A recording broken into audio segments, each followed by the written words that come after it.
সালথায় ৩.৫ লক্ষ টাকার অবৈধ জাল পুড়িয়ে ধ্বংস।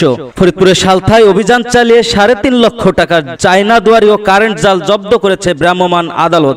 মঙ্গলবার ২ সেপ্টেম্বর দুপুরে উপজেলার আটঘর ইউনিয়নের কুষ্টার চক ও গোবিন্দপুর চকে এই অভিযান পরিচালনা করেন উপজেলা প্রশাসন। পরে জব্দ করা অবৈধ জাল জনসম্মুখে পুড়িয়ে ধ্বংস করা হয়। অভিযানে নেতৃত্ব দেন সালথা উপজেলা নির্বাহী অফিসার ভারপ্রাপ্ত ও সহকারী কমিশনার ভূমি মোহাম্মদ মামুন সরকার। এ সময় উপজেলা মৎস্য কর্মকর্তা মোহাম্মদ শাহরিয়ার জামান সাবু সহ সালথা থানা পুলিশ উপস্থিত ছিলেন।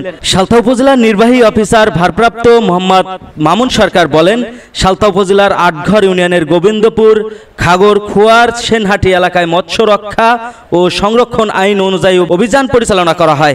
অভিযানে প্রায় ১০০টি চায়না দুয়ারি জাল জব্দ করা হয়। জালগুলোর আনুমানিক মূল্য ৩,৫০,০০০ টাকা।